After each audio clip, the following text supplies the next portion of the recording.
Hello and welcome to WellFit Chicago, brought to you live by Momentum Fitness and Health. Let us help you find yours. My name is Jason Venckus. I am the founder of Momentum Fitness and Health just outside of Chicago. I am a board-certified holistic health coach as well as a certified personal trainer, performance enhancement specialist, corrective exercise specialist, and fitness nutrition specialist as well. Every week, you have questions. You have questions about fitness, health, and nutrition, and we provide the answers for you right here. So every week we scour the internet looking for the most commonly asked questions, and we answer them right here for you. Well, the question that was asked of me last week was, how do I prepare for my first 5K? And it's springtime, so you might be wondering exactly the same thing on how to prepare for your first 5K. So where do you start? What do you do? How much do you run? Should you lift? Well, I'm going to go ahead and answer that for you right now. The information that I'm about to present is for first-time runners or those that have taken a long layoff. If you're looking for something more about negative splits, how to run faster, I suggest you look at a video from a couple weeks ago, which we'll post it right up here in the cards, on running slower to run faster. So again, this is just your basic information for your first 5K or if you've had a long layoff. The first thing that I'm going to tell you is to get flexible. Get flexible first. Hamstrings, adductors, calves, and yeah, low back, and even the upper body is going to need it too. So I want to show you a few stretches that will help, so as well as some foam rolls that are going to help get those areas that I just mentioned under control. You want to go ahead and do a lot of flexibility to prepare your muscles for the work that they're about to do. You don't just want to go out there running cold and pull something and end up having to take time off. So the first thing I'm going to show you is a very, very, very basic hamstring stretch. And you just bring your one leg out, the other one foot in, toes are up, flexed, reach forward until you feel a nice good stretch in your hamstring. This is a pretty basic stretch. You've probably seen a lot of runners do it before. There's a reason. It's effective. Alright? So you can hold this stretch 30, 60, 90 seconds probably at the most. And you want to do both sides. Another area that you're going to want to stretch is your adductors, which is muscles on the insides of your legs. If you're running in hills, or running up and down hills in that kind of area, or if you're joining us for the stairs, you're going to experience a lot of tightness in the adductors. So, two things I'm going to show you. You can do what's called a frog pose, very simple yoga pose, where you go knees nice and wide, come down to the floor. As soon as you start to come down, you're going to feel it. And you can come down even further until you've gotten to a spot where you feel you're getting the most stretch without being in excruciating pain. So from this position, you can kind of pivot around too, and you can actually foam roll your adductors. So what you're going to do, start at the knee, bring the leg up, get right in the center of the foam roll, not foam roller. You're going to roll in until you find a spot that is tight, and you're going to stay there. Don't roll back and forth. It's a foam roll, not a foam roller. So when you find your spot, stay there. Now, if you want a full video, you can check out how to properly use a foam roll. Again, we'll put that link up top. And you can foam roll other areas of the body. But I am going to show you how to foam roll your calves, because your calves are another important muscle that you want to have loose while you're running. So again, roll nice and slow until you find a single spot and stay on that spot. Now you can either lift yourself up if you're not feeling anything from just doing it like this. But if you can't lift yourself up, if you have shoulder or wrist problems, go ahead and drape a leg over, and that will work as well to put extra pressure.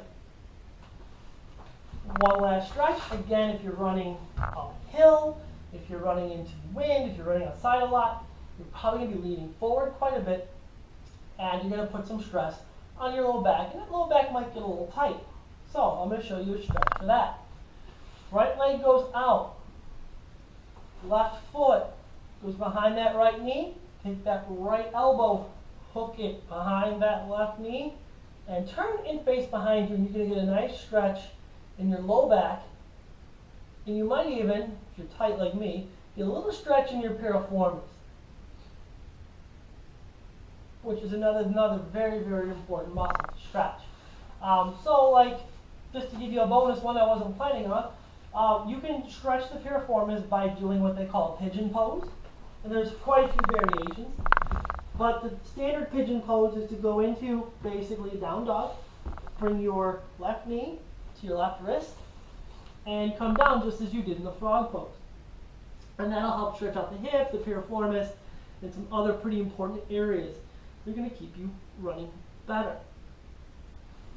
So remember, you want to get flexible. Spend some time here, maybe even a couple weeks if you haven't really been exercising or doing anything at all. This is going to reduce the chance for injuries. So should you lift? Yeah, you should lift weights. This is also going to help to reduce injury, but you should do it in a way to first correct muscle imbalance and then build muscle endurance. So what do I mean by that? Well, you should have a trainer, preferably a corrective exercise specialist, perform a squat assessment.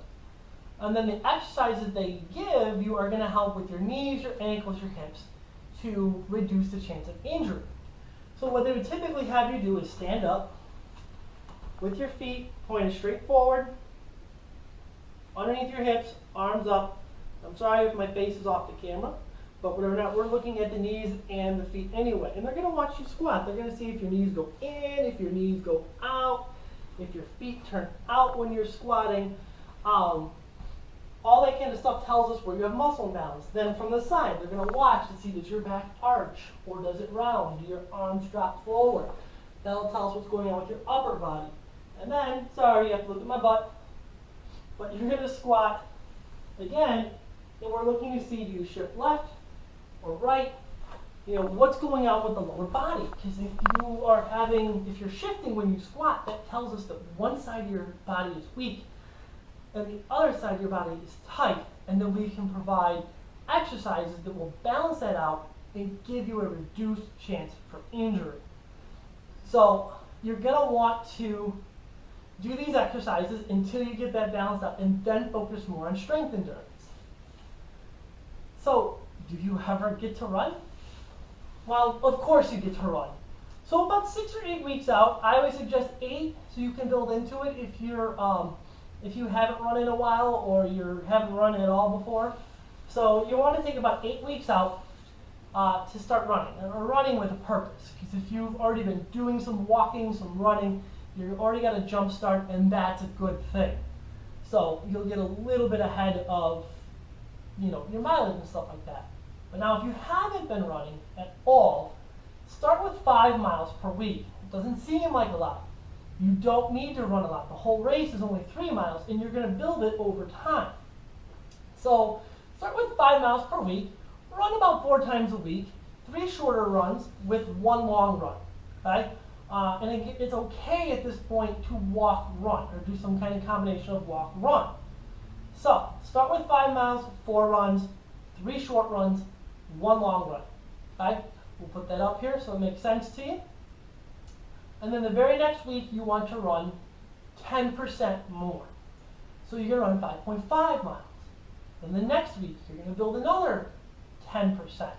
Okay, so now you're running 6 miles throughout the whole week. Now you think common logic would say, okay, well the next week I'm going to add another 10% because I'm building. No. You actually want to scale back by 20%. So let's say now you're at 6 miles. You want to scale back by 20% for that week to give your body a little bit of a chance to rest and recover. Okay? So then the very next week, you'll go back to that 6 miles and add 10% to that. This can be very, very, very confusing. So I'm going to go ahead and put the whole 8-week plan right here so you can see what it looks like.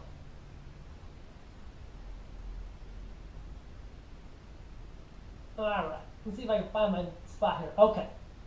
So what you really want to do is you want to keep up your flexibility. You want to do some light weights too in order to keep strong.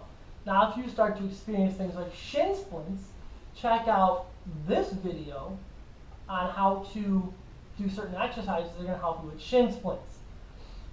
We also have a bunch of other videos. Of course, go check those out. Now, good luck on your next race.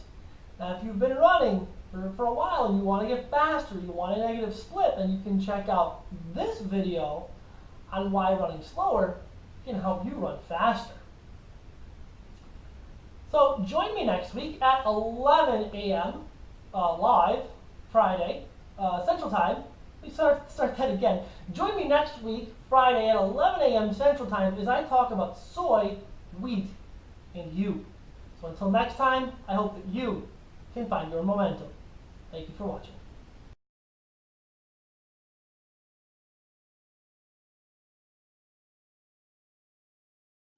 Thank you for taking the time to watch this video from Momentum Fitness and Health.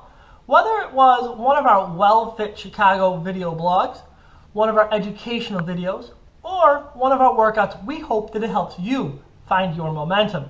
If you want to stay up to date and get all the videos as they come out, make sure you click that subscribe button right there underneath the screen.